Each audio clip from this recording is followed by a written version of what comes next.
আমি পারি না, আমি একদম তাড়াতাড়ি খাও।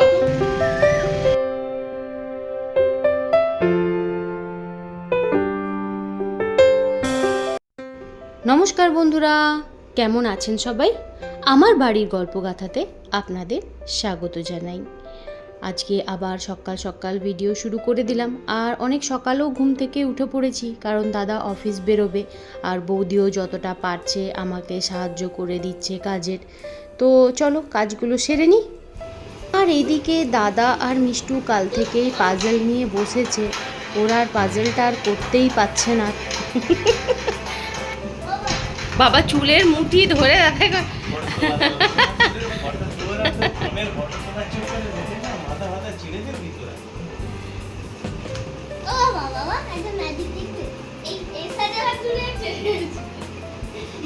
তার যেন পরীক্ষা আছে। তুই কি পরীক্ষা দিবি নাকি? এত তুই ধ্যান দিয়ে কাল থেকে অফিস থেকে এসে যা শুরু করেছিস সেইটাকে নিয়ে।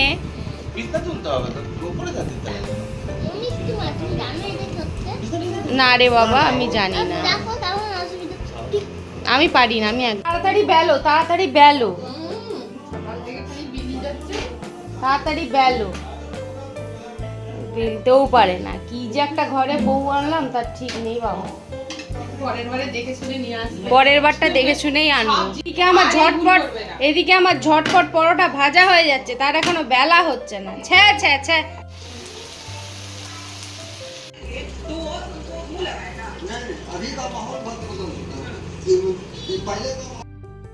বারণ করলাম বেলো না, আমি সমস্ত করে নিচ্ছি। বসো বসো বসো।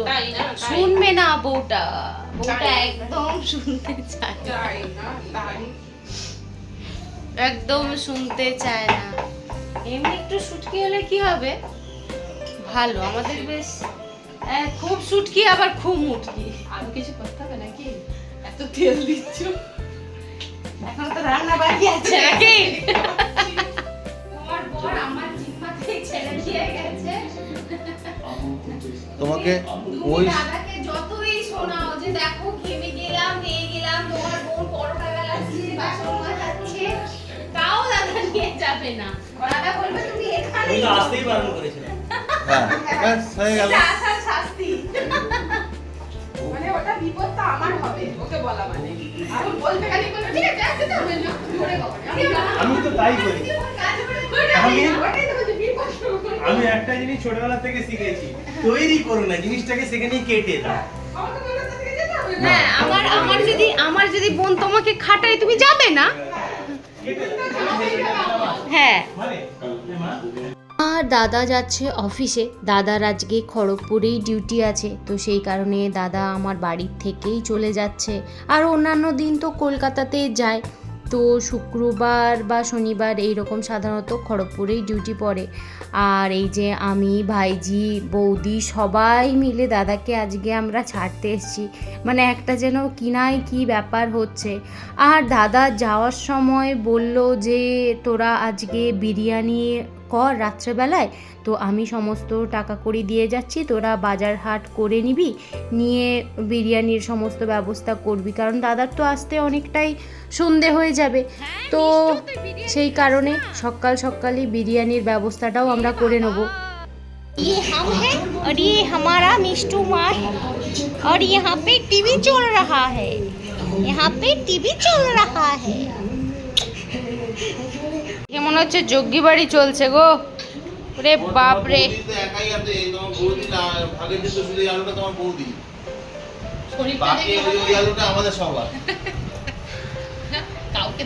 কাউকে দেবো না।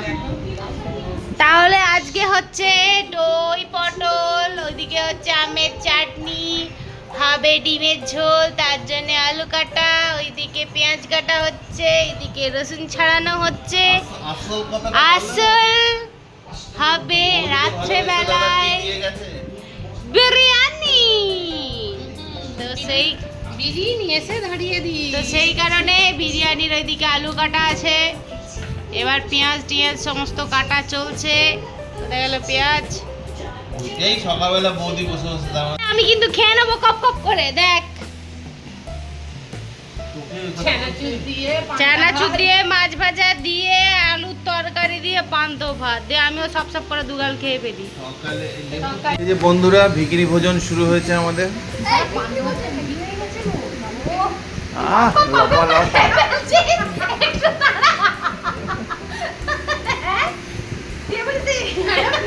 বিরিয়ানি পেয়েছে।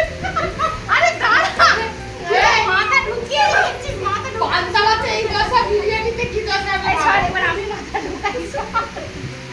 তোরা তো পিসির মানে পুরাবিটটা পুরো সেম। এই তো ছাগলগুলোর মতো গুঁতিয়ে গুঁতিয়ে খাচ্ছে। হ্যাঁ রে, সিঙে সিঙে গুতাগুতি করছিস যে তোরা। দেখো দেখো, এটা কাঁচা পেঁয়াজ কাঁচা লঙ্কা দেবো নাকি? একেবারে চুনু মাসি হয়ে যাবে। চুনু মামার ওর নামটা আমার মনে থাকে না। দুর্গা মামা, দুর্গা মাসি, চুনু মামা। আর আমরা সকালবেলায় পরোটাও খেয়েছি, তারপরে আবার পান্তা ভাতও খেলাম, যেন আমাদের পেটে রাক্ষস ঢুকেছিল। আর আমরা বেশি হাসাহাসি করছিলাম, তার কারণ আমার কর্তাবাবু সব উল্টাপাল্টা বলছিল। চুনু মামা আর দুর্গা মাসি হবে সেটা না বলে চুনু মাসি আর দুর্গা মামা করে দিয়েছিল।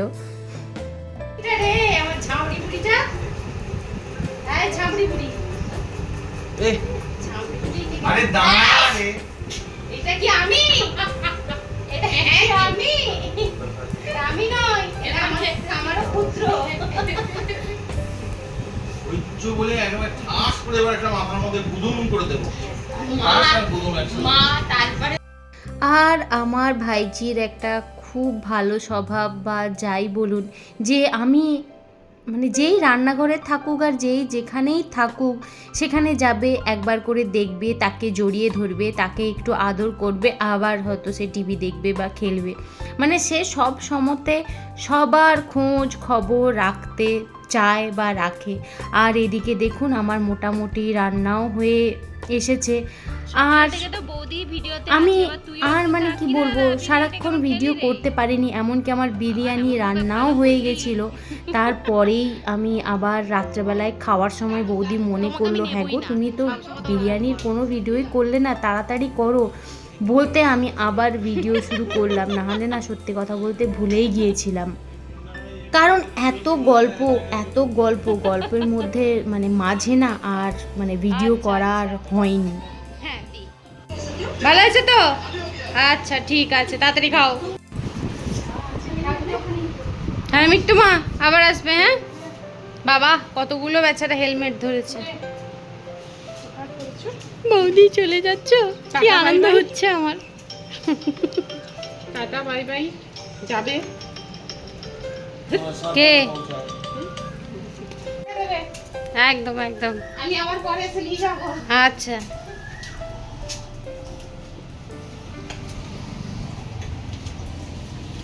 ফাইনালি চলে যাচ্ছ, একদিন থাকতে পারতে। বাবা বলছে তোমরা ফাইনালি চলে একদম গেটের বাইরে বার করে, ওখানেও বললে খুশি হতাম। আবার না ঢুকেও নয় যেতাম। মনটা খারাপ লাগছে, আমি তো মুখে বলতে পারি না, লজ্জা লাগে, ওই জন্য এখন সেই তো বলছি, একদম এইখানে বার করে দাও বলে। মাথায় থাকতাম না জানো, একটু বলতেই পারতে। যদি কনফার্ম থেকে যাও মানে না থাকো ওই জন্য। আজকে আমি ট্রেনের ট্যাঙ্কিটায় বসলে টাটা টাটান টাটা।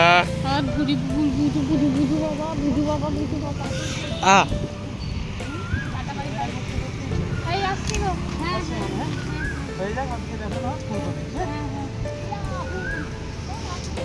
তোমার লেখা ফেখা আছে না?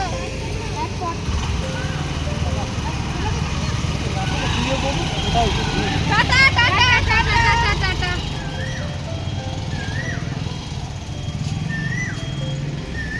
আর আবার ভিডিও শুরু করলাম সন্ধেবেলার থেকে। মনটা সত্যিই খুব খারাপ লাগছে, কারণ মিষ্টুটা ছিল সারাক্ষণ পায়ে পায়ে ঘুরে বেড়াতো। আর মানে এই তিনটে দিন বলবো না, দুটো দিন যেন ঝড়ের মতন কেটে গেল। যে মানে বাড়িতে কেউ আসলে কতটা যে ভালো লাগে, কারণ আমরা তো সেই তিনজন, তাতান তো সারাক্ষণই ব্যস্ত সে তার পড়াশোনা নিয়ে। আর এই যে মিষ্টু বা বৌদিরা এসেছিল, সত্যিই খুব ভালো লাগছিল। আর ওদের আজকে চলে যাওয়ার কারণ হচ্ছে বাপির ডাক্তার দেখানোর মানে আজকে ডেট ছিল, তো আপনারা তো জানেনই যে বাপির চোখের অপারেশন হয়েছিল। তো আজকে আবার মেচোগ্রামে এসে ডাক্তার দেখিয়েছে। আর ডাক্তার দেখানোর পরে আবার মানে বড়দা খুব জোরাজুরি করছিল মানে বৌদি দাদাকে, তো সেই কারণে ওরা আবার ওখান থেকে গেছে ঘাটাল। তো ঘাটাল থেকে হয়তো আবার কাল পরশু করে ওরা আবার বাড়ি চলে যাবে।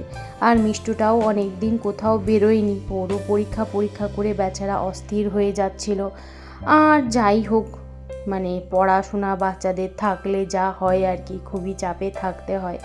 তো সেই কারণেও আর জোর করতে পারি না যে এসে তুমি 2 দিন থাকো। আর ওর বেচারার প্রচুর মানে কি বলবো ইনভলভমেন্ট আছে, যেমন এই ড্রয়িং করা, যোগা, অ্যাবাকাস, কত কিছুতেই যে ও এখন সেখানে বিজি থাকে।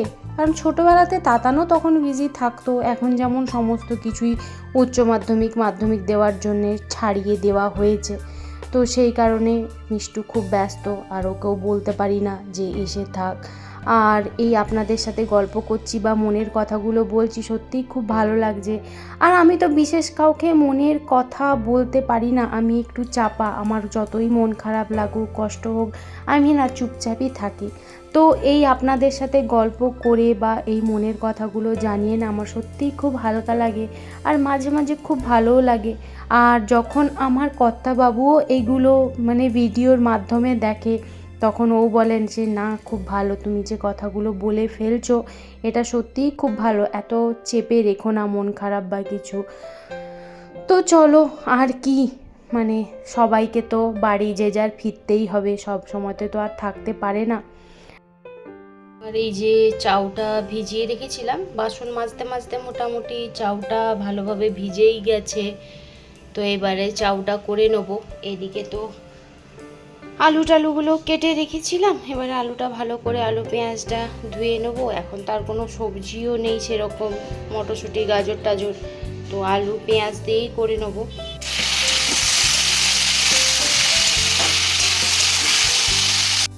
আর বাপিকেও নিয়ে এসে আমার ঘরে রাখার কথা ছিল অপারেশনের পরে।